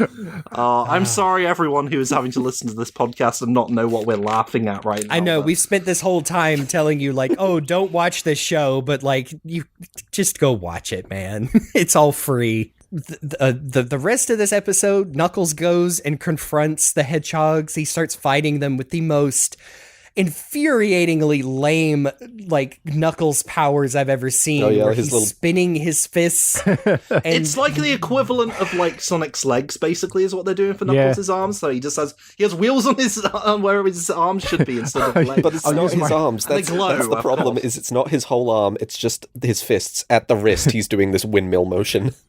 I'll use my arms as wheels and my feet like feet. Exactly. Knuckles like, I'm gonna go like this, and if you get hit, it's your own fault. He does just scream and then waddle at them, and like all of the characters just step out of the way, and he digs into the ground sometimes to do it. And Yeah, that's the one that really gets me is when he digs into the ground by basically like melting into the dirt, but also his fists stay above ground, so they're like wheeling forward while he's underground. Even cartoon logic, that just doesn't work. No, it makes no sense. Well, I mean, based on one of the screen caps, he obviously has very long arms. Yeah. Knuckles doesn't have those are his only abilities. Yeah, Knuckles digging is something we're used to, but usually it's done well. No gliding, no climbing walls or anything like that. Although it's funny because I was again like jumping ahead a bit to the three-parter. At one point, all the characters have to hang glide or like a parachute out of a burning airplane, and it's just like, if only Knuckles had some sort of ability that allowed him to glide through the air, that would have been cool. Yeah. Or when he's about to fall, if he had the ability to climb up surfaces, that would have been really helpful. I want to mention, like, immediately after the scene where Chomp eats the hologram, we cut to a scene where Sonic and his siblings are walking through the forest, and immediately, and I'm going to share the link to it because I've time stamped it from YouTube. Why are they using this horrible monster scream sound effect in the background, like right at the start? Oh God, yes. They just like picked a random like point at like I don't know wildlife sound effects reel that they were using to just fill in the background sound. Yeah, I've heard that monster scream. That I think that is just a stock sound effect. Yeah. I've heard that in like even old like Hanna-Barbera. Yeah. In fact, I probably have it in my own personal collection somewhere. So I think in this fight that Sonic gets separated from Sonia and Manic. Sonia and Manic end up in the underground caves where Sleet and Dingo are looking for the Chaos Emerald, and this is where Dingo gets turned into a rowboat to go into the river. And again, it's like, oh no, you turned me into a little rowboat. You better get inside me and start paddling. It's upsetting how well you do that. Yeah, well, I mean, it is just like it's a cartoon Australian voice. Yeah, the gravel. There ain't that much to it. The very specific level of gravel you're putting in there. Oh, that tuna fish ain't sitting well with me. Turn me into a rowboat before I soil myself. Oh no, don't step on my belly while I'm full of Stop! food. Really stop! It might be embarrassing. Oh my God. Ooh. Thank God I'm already dead. The jokes and opinions expressed by Falero are not reflective of Rock the Jig. I'm just here to let the madness consume us all. Yeah. So I think this is where Sonic and Knuckles get into another fight. Again, Sonic breaks the laws of physics and gravity. Knuckles starts wildly fluctuating in size and and then he kind of, I guess because he rescues him, Knuckles is like, well, maybe they aren't so bad after all. Oh yeah, isn't this also where Sonic, again, is just easily dodging Knuckles' attacks and then claps for him and does the horrible, it's supposed to be like a, and the crowd goes wild noise, but he goes like, and it's the most horrible noise I've ever heard. I am so happy that this has been gift in its entirety. The scene of Knuckles falling off. We talked about it before, but look at oh this. my God. Dude, when else? No consistency between shots or anything. It's no continuity. It's terrible, and I love it. So much bad digital zoom to work around the animation too. And Knuckles is so tiny at the end of it too. I've seen this GIF before, but watching it in the original context, I was on my lunch break at work and watching this, and I was like trying not to laugh really loud because it just looks so stupid. And it's Sonic's face throughout. I know, he's like Sonic's like that smiling face as he reaches out to him. It's so oh man, this is my kink. and Knuckles spends like 4 or 5 seconds in the air, like just going, what? Oh, God. Look, you got to fill out that runtime somehow. Yeah, the song couldn't go that long. You've only got 21 minutes to fill, and you still couldn't do it. Oh boy. I believe this is where Robotnik's flunkies find the Chaos Emerald, while Sonia and Manic find Chomps the dinosaur, who has an upset stomach. Don't step on it. Speaking of off-putting sound effects, just some very, very not pleasant gurgling sounds. So they get him to throw up the hologram thing, and they're like, oh, they figure out the plan immediately. And then, okay, the craziest thing for this is, Chomps is a dinosaur who can't talk. He's not fully, he's not a funny animal person. So then, like, Manic is communicating with him and says, like, okay, do 1 nod for yes and 2 nods for no, and then he just starts talking. He starts going with a human voice. Again, I'm pretty sure it's Maurice LaMarche. I mean, it's Scooby Doo logic by that point. It was like he's not been like throughout the show. It's just randomly is like, oh, I can talk actually. I almost wish he did, just because it would have made things even more chaotic. By the way, just a brief note: the Chaos Emerald that they find, the whole thing of having a Chaos Emerald be the thing that holds up the island, just suddenly reminds me of like Archie's adaptation of Sonic 3, a very loose adaptation of Sonic 3, where it's like, because they didn't know about the Master Emerald yet, so they had like, oh, it's a Chaos Emerald that holds it up. Now, this was made a long time after Sonic 3 and Knuckles, in the lead up to Sonic Adventure, and they just didn't bother to look. Nope. I mean, this isn't like this show is like even less interested in being like the games than SatAM is, and so that tells you a lot about it. So the fact that they got Knuckles there, they got the floating island. It's like there's the Chaos Emerald. Right. I mean, it's fine. It's a miracle that they have those proper nouns in here at all. Yeah. I feel like maybe they just wanted to use the most recognizable name, thinking, oh, well, we just have the one, so just use the recognizable name so the kids know what we're talking about and move on. Failing to realize the other writers doing the free-parter across the hall were also adding a completely separate second Chaos Emerald into the mix. Yeah. Yeah, I was about to say, I don't remember if the Chaos Emeralds ever have any meaningful, like, are they a power source? Do we ever see that power? They do sort of, like, allude to the fact that they can have, like, different effects on different things. The main crux of the three-parter being that when it gets broken, it just starts wrecking everything. And then Dingo transforms into a big, dripping monster. Oh, no. Yeah, okay. Yeah. This is the closest thing to a Sonic Adventure adaptation, because he turns into Chaos Dingo, essentially. Oh, boy. But he's just this big, nasty, horrible thing. Ooh. But we were getting ahead of ourselves. In fact, we're not even going to talk about that properly, so let's talk about this thing. That's for the 18-plus version of the podcast. No. So Knuckles kind of trusts Sonic now. Sonia and Manic have figured out the whole plan. Sleet and Dingo are trying to escape with the Chaos Emerald. Dingo trips on a rock and just loses the Chaos Emerald. That's Dingo. This is pretty much where the song starts, right? Yeah. And then, like, you have to pay attention to the song because it basically tells you the rest of the episode. Like I feel like you could cut the song and it's like, oh, they tripped and lost the emerald and Knuckles picked it back up. But no, the song introduces a whole, like, oh, they're flying around in their ship. They're trying to pick the emerald back up. They launch SWAT bots. Well, people don't always say what they mean, Jeremy, and things are not always what they seem. Yeah, well, you better know before you make a scene. Yeah. But, it's like throughout this show, they always try to edit the songs to look like music videos. Usually means like changing the aspect ratio or like having like negative images up and down or stuff, and it rarely ever looks good. I get what they're going for, that sort of 90s music video look.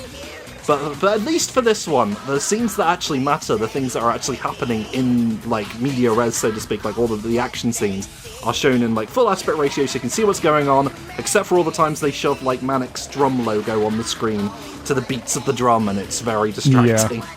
And, you know, again, I'll give credit where credit's due. There's maybe 2 out of the 40 plus songs in this series that I do think are kind of catchy. I remember I always liked the one, I think it's a Sonya and Manic solo song where they just talk about they kind of wish they could run as fast as Sonic. Is that the Feet episode? Yes, it is.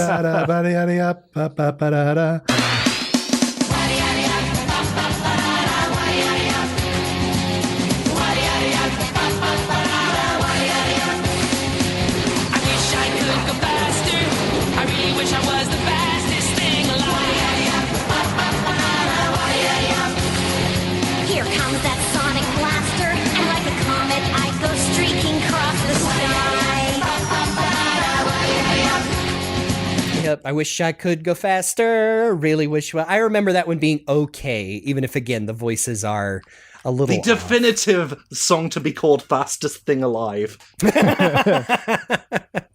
Oh yeah, they slip in, like, it really makes me wonder. They slip in some, like, Sonic SatAM catchphrases. I think Sonic in this one says "spin in wind time," and I'm like, you can't claim that. You can't steal that valor. No, he straight up uses a lot. Yeah, there's definitely some do it to it's in the series run, I remember.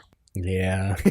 Yeah, we're waiting. Jelly and jam time has... Excuse me, princess. No, that's the other thing on the DVD I had. Excuse me, Hedgehog. I really, I mean, that's pretty much it. Knuckles gets the emerald back. Call back to the beginning. Robotnik is trying to call Sleet and Dingo again to ask them what they're doing, and they just toss the communicator out of their ship. And Knuckles gives Sonic a weird-looking fruit that looks like a piece of shit for Sonic to eat, and he gobbles it down. No, he passes it off to Chomps. I thought it was an animal of some kind, actually. It's on a bone of some description. He says, "This is Krupnik, an echidnan delicacy. It's good. Here, eat up." Ah, thanks, Nux. And he just palms it off to Chomps. Yeah. I know, like, just, they probably gave this scene to the animators, and they're like, man, what the fuck? Just, whatever. It was like something you don't want to eat, you hand it off to the dog, which you shouldn't do, by the way, but, you know. Oh, yeah, the last thing is Knuckles reveals that Queen Alina has been to the island, and especially when Knuckles, like, was a kid and also left a prophecy that Sonya reads out. She says, "In the final days of Robotnik's tyranny, allies will reunite with my children. First among them will be Knuckles, guardian of the Chaos Emerald." I'm choosing to say that this child will be friends with my children. Like any good parent, we're going to force our children to be friends, and it's just, regardless of their wishes. The children that I've already abandoned to be raised by strangers. It's like a play date, but there's a chance they could die. Yeah. It's the only way for parents to be able to hang out. Yeah. It is funny that, you know, once again, a royal family member has visited the floating island when Knuckles was young in the past. Yep. Again, these sort of, like, I don't know if they're intentional Archie similarities, but they're there. Yeah, it really makes me. I mean, the fact that Othair, one of Knuckles' racist grandpas, shows up in the show really does make me think, like, what was going on here? Was there someone with just like a stack of Archie issues, like, man, what can we take from here, and just passing it by Sega, like, hey, you don't care if we take this from the comics, do you? And the Sega of America licensed person is just, what's a comic? Yeah, what the fuck are you talking about? I'm just imagining, like, regardless of which issues they took, Ken Penders bolting upright and saying, "Something's happened. Someone's taken my characters." No, Ken, Othair was not yours. No, that was my Gallius. But he's none nevertheless. It's an echidna, so he's upset. Gallagher! I genuinely believe it's got to be something like that, though, because Knuckles is like the only other established character to appear in this show. Like, you don't get Tails, you don't get anyone else. It's just... Yeah, good. It's just Sonic, Robotnik, Knuckles in this show. And Uncle Chuck. And Yeah, Yeah, that's yeah, so Uncle weird. Chuck too. Yeah, Uncle Chuck, famous Sonic character throughout the. You know, he exists before this show, is all I mean. That's true. That's true. We mentioned it at the beginning about how, yeah, all the parental figures got roboticized. I remember roboticization in the show.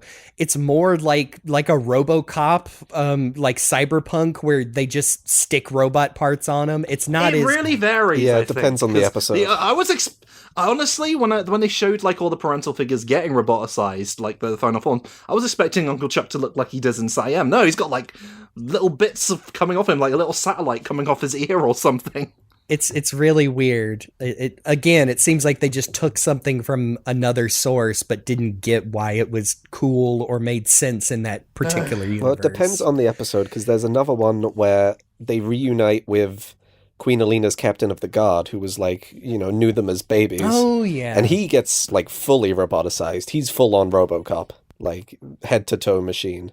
I don't they even at the end of that, they even have the where he's like, I'm fighting the programming, you have to leave. Oh, and they're like, no. Like they use the medallions to temporarily reverse the mental effects, but not the physical. But then because the medallions run on charge, it runs out, and he's like, you gotta get out of here before I turn back. And then when he does, that's it. Like, they never save that guy.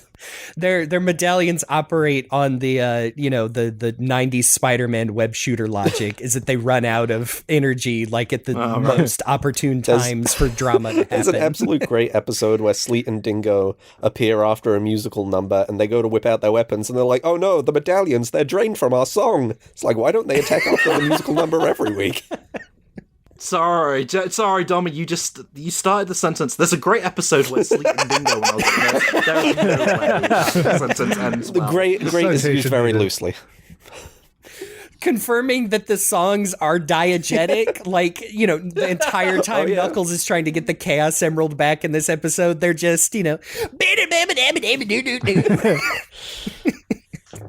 I mean, like in the other Knuckles episodes, which I did watch, there's a point where they're trying to like convince Knuckles to like join them on a quest. So they start singing a reggae song at him while he's trying to mind his own business. Hey, man. Literally reggae. Hey, they tried to speak to his roots, you know. Like you got the colors of his boots going across the screen, and it's like, oh, those colors are vaguely familiar with this music playing. Yeah. So that's Sonic Le Rebelle. I want to talk about the real villain of this episode. Uh-oh. Because he's low key. He's not even in the episode, but I think he's the real villain behind this one. Because they go to the island saying the Oracle told them the prophecy about the Chaos Emerald and the Echidna, right? But when they get there, Sleet and Dingo are already on the island. Robotnik's already sent them there, like, I knew they'd be showing up. It's be like, okay, how did he know? It's because every time in this show, when the Oracle makes a prophecy, he friggin' Christmas carols Robotnik. Robotnik will be asleep in his bed, and the Oracle will appear like, Robotnik, my prophecy says your days of tyranny are numbered. It's like, dude, don't tell him! Yeah, don't like CC him on the email. Like the siblings are only like fugitives on the run constantly because the Oracle was stupid enough to tell Robotnik, well, here's who's gonna kick your ass. It's kind of funny though, like the matches. Sorry, just only fair if I tell you. I feel like you're I might, if I don't tell everyone, I feel like I might get cancelled. Allow me to play devil's advocate here. Yeah, I'm just saying. I think both sides have their problems. Maybe he's just really lonely. He's, the triplets never hang out, and he's like, "Hey, Robotnik, what's up, man? What you doing? Hear about that deadly It's not fate? like Robotnik ever goes anywhere either." Yeah. I mean, it sounds like he's telling a lot. that- It sounds like he's telling a lot more people than just Robotnik. Like the first thing he says when he calls Sleet and Dingo is like, apparently the hedgehogs believe the rumors. Intelligence reports they're on their way. It's like, it sounds like the word's getting out a lot more than just, the triplets and Robotnik. Every now and then he's just on the street like, hey, everybody, did you hear about this prophecy I made? It's really cool and it's going to happen before this show runs Oracle, out. you've got to stop tweeting this stuff. Please talk to me. Anyone? He's like that. You know, the problem is, it's like when a creative like announces a project online, and then they're like, "Oh man, I feel so good now that I've told people about this. I'm not going to work on this anymore now. It doesn't matter if it gets finished or not." And that's what happened here. You calling me out like this? Me What it too. really is announcing your Nintendo fan project before it's ready to go out. The Oracle has no concept of an NDA. The Oracle gets drunk every Thursday and just starts spouting off to anybody who'll listen. Right next to Tonic. But like the third episode of the original show, like the Origins episodes, the Oracle, like Robotnik's like, I'm gonna get the Oracle. This is what's gonna happen to him. Oh, he's gonna get doomed. And they're like rushing to save the Oracle. And in the end, the Oracle just like shows up at the end like he was never in peril, and he wasn't. It's like, oh well, I know I was okay, but they didn't know that. They needed to prove themselves. I'm like, mate. Like, The bugger. manipulative arsehole. I'm an Oracle. I saw this coming. Also, I can teleport. Yeah, don't they play fast and loose whether he's like magic or not? Like he has the quote. Oh no, he's just magic. I mean, he is Allegedly, magic. okay. He makes chili dogs out of Yeah. nothing. Oh You see yeah, him. I kind of remember that. It's kind of how he gets onto like Sonic's good side after he breaks into his house. I love that though. It's like when you bring a treat to distract the guard dog. Yeah. Man, that's another thing that carries over is, yeah, Sonic likes chili dogs. We get it. I feel like in Underground, it's like his only personality trait. He says at the beginning of this one, like, you better be right, Sonia. I missed the opening of a new chili dog stand for this. It's like, man, get some lean more into hobbies. those. They lean into like it's the chili dogs, and he's impatient. Yeah. That's what leads to the whole Sonic Tonic thing of being like he's really sick of his siblings not being fast enough, and they get like, oh well, we're going to ruin our bodies just to get back at you, Sonic. Because they get to do Sonia and Manic from scratch, the writers, throw in the aristocrat versus the slumdog angle. Whereas Sonic, it's like, yeah, everyone knows who this guy is. We already did 2 shows about him. We don't have to add a lot to him. So the only real like new kind of thing he gets is this older sibling role where he's quick to criticize the other 2 for everything they're doing, but then he often does it to his own detriment. Like he'll tell Manic not to steal something, and then later on in the episode it turns out, oh, it would have been really helpful if Manic stole that actually. Yeah, but then he's like, it turns out I wasn't listening to you. Yeah, because Manic's based. He's the best one. He's the best one because he's green. God, they really do just look like Sonic with added parts on. They look like a bunch of yogurt mascots from the 90s. I know. Manic's hair is ridiculous. Like, there's no way there is a model sheet that's like, oh, this is the amount of hair he's supposed to have. It's like, no, it's every frame. God, there's one... That's the thing, like, Sonic characters tend to have, like, really distinct, simple silhouettes. And you're just imagining looking at, like, a silhouetted version of Manic, and it's just a mess. It looks like untended weeds. There's one of the episodes where Manic gets like a solo music number where he's talking about like, oh, I never had a real home growing up, living in the sewers and all this. And then like in that... I'm so glad I found my home. I've been wandering through this world. That's the one. And in that music video, the quills on his head, they fly away like birds. What? And they repeat that animation 3 times. Oh my god. They were so proud of it. Of course. Oh boy. That is another one of those songs that childhood memories have been purged from my brain wrinkles so I can remember that song from Sonic Underground. You're welcome. It is worth noting that because Ben Hurst and Pat Ali were like writing this, they don't have a Sally to have Sonic bounce off of, and Sally was kind of like almost the main character of Sally more than Sonic was, as we talked about before. So instead they kind of give the silly boys role to Sonia, as we mentioned, but thankfully with none of like the romantic tension, because that would be weird. Can you imagine incestuous relations between royal family members? Dun, dun, dun, dun, dun, dun, dun, dun, dun. I'm glad I had another Brit on here. That's Sonic Underground. That's not how the song goes. You'd think Because things are not how they seem. Yeah. Don't worry, because I'm He's the sure we will hedgehog. be back here before long.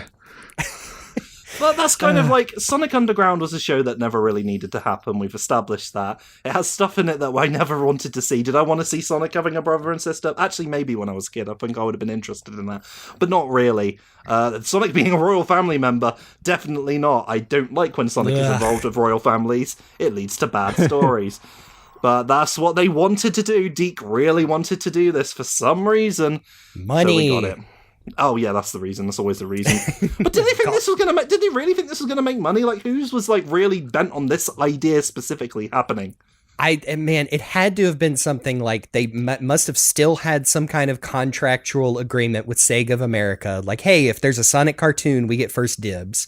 And then I bet somebody was just looking through like their latest legal things. Like, if we put songs in this, then we get more money when we syndicate it. All those royalties come back to the company. Again, not the writers who write the songs, but us, the company that owns them. And again, that's just conjecture. I don't know how it actually works, but it sure sounds like that was the reason. Sonic Underground, again, we said every incarnation of Sonic is someone's first and someone's favorite. So, like, I hope if this show really means a lot to you, like, our picking it apart and laughing at it in good humor has not hurt your memories and your feelings, because I get it, man. There is something there. I don't know. I mean, if it was a choice between a void in culture of Sonic Underground not existing at all and it still existing, I'm glad it exists, I guess, so we can get like humor out of this together. But at least we got another example of a bad Sonic thing that everyone can laugh at, and we've got plenty of those, so it's something. And hey, look, we'll sprinkle them on in. behalf of people who do enjoy Sonic Underground, we know that we're looked down upon, we know the system is against us, but that's why we're La Rebelle. I'm just glad you're able to articulate your feelings better than people who are just like, oh no, it's Pikachu. Oh no, it is actually fucking bait, and you're an idiot, actually. It's the goat. Can you explain why? No, because it's got songs in it, and they proper pop off, innit? Does Sat AM have songs in it? No, it's just got the one. Oh, I've got like 41. That's 40 more than yous. Well, Sat AM does have that one where Sonic says he's got a rocket in his pocket. Oh my. Exactly. Well, more than anything, I hope... is that a rocket in your pocket, or you just happy to see me? Oh, Sleet, you've turned me into a rocket in your pocket. I hope I don't go off. Oh, my back. Oh, I'm about ready to explode, Sleet. Dingo, honestly, not with the kids watching. Not until I give you permission, Dingo. Don't you dare. Dingo, I'm going to count down now. Oh, Slate, what's the safe word? Tuna fish sandwich. Oh, so that's what they were getting up to before we got to that. I mean, you saw the censored version. I already came into this podcast as one of the rare Sleet and Dingo stands, and you guys have just made me worse. Now they're a power couple. Yeah, I hope they... After Sonic Underground was canceled, I hope they just went off and lived their lives happily together. Well, it's important to have good aftercare, you know. Yep. What do you think they talk about? You're so good today, Dingo. We need to end this show. Yeah. Forever. Pull the ripcord. Well, this was a transformative... Well, it's turned into a really good episode. Shut up. Sonic Underground, everyone. Sonic Underground. They made a vow, their mother will be found. Too bad they didn't. Oh, wait. Oh, no. Nope. I had fun. I had fun watching this. I had fun going over this with you guys, and I'm looking forward to the next time that we look at Sonic Underground, because I'm looking forward to You know what? If anything else, just so we can laugh at a bunch of screen grabs that nobody in the listening audience can see. I think this is probably the hardest that I've laughed during a podcast recording since maybe like the fan fiction episode. Oh, I'm glad my my computer chair is not in gamer mode, because I was able to lean far back and howl. Excellent. All right, let's get out of here. I keep forgetting I'm leading this episode. I led us down a merry path. But yeah, that is it for this episode. Thank you for joining us. I am Falero. You can find me all across the internet at Falero. That's FAULERRO. I am Rock the Jake. You can find me on the socials as at Rock the Jake, and you can find me on my dusty, crusty, moldy Twitch as Mr. Rock the Jake. You can find me in various different places at Cyberlink420. And you can find me around the internet as Game Buddy, sometimes with a 123, but you'll probably be sure if it's me if you go searching. You can find me on twitch.tv, Blue Sky, and x.com, and hopefully not DeviantArt, as Green Bones Dommy. Not the only Dommy we've had in this episode, if we consider the power relationship between... You don't want to meet my soft twin subby. Special thanks, as always, to Amy Waters for the use of our theme song from the album Gotta Go Slow. You can check out more of her work on YouTube and Bandcamp, and sometimes it is very good to go slow, take it slow. You've got to consider your partner's needs, unlike Steve. Remember to subscribe, review, share, etc. if you want people to want us to do more of this specifically, talking about Sonic Underground and those two. Now, it's not listed on the format, but I know what we're doing next time. Next episode, everyone, we are going to delve back into written prose of sorts. We're going to finally delve into one of the oft talked about Martin Adams novels. Not actually written by Martin Adams, that is just a pseudonym for more than one of them. But we are talking about the first in the series, Sonic in Robotnik's Laboratory. That's one of those books that came out when I was a kid, one of the earliest examples of Sonic fiction, and it's actually not one of the best ones, but I'm looking forward to talking about it anyway. I'm looking forward to going through that because I know what's coming up, and it's a good build-up to the good stuff. Yep. But instead we get this. But it's going to join us anyway. I think we'll have a lot of fun, because, hey, even if something isn't very good, we can get a sort of discussion out of it, apparently. Until then... Thank you for joining us. This has been The Hill is Always Greener. I've been Falero. I've been Rock the Jake. I'm Cyberlink. I'm Game Buddy. And I'm Green Bones Dommy. So what should I wear? My pink camouflage gear or the safari suit? Oh boy. That old rascally Sonia, always thinking about girl stuff. That was Mindy, actually. That was Mindy Latour quote. Oh man, I'm a fake fan. Get out of here. Walk the plank with you. Cancelled. This has been The Hill is Always Greener, and we'll see you on the other side. Of me arse cheeks. Oh no, don't do that. Oh, I wouldn't like that at all. Oh, Dingo, this skeleton's turned me into a plank, and now people are walking all over me and getting wet. Wait, I'm sleep. Why am I Australian too? It's spreading sleep. Can we hurry this up? I gotta fight Geese Howard.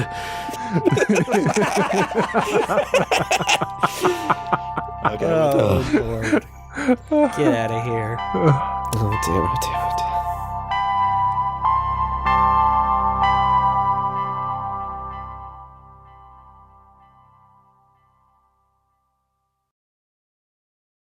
In university, there was like a meme in the friend group of just, if you don't know what to say when there's a lull in the conversation, just start singing the Sonic Underground theme song, but exclusively doing a Sean Connery voice because of the fair. Sonic Underground. I long for my children, but I have to wait. To act too soon could shield their fate. To shield indeed. You're the hedge now, hog.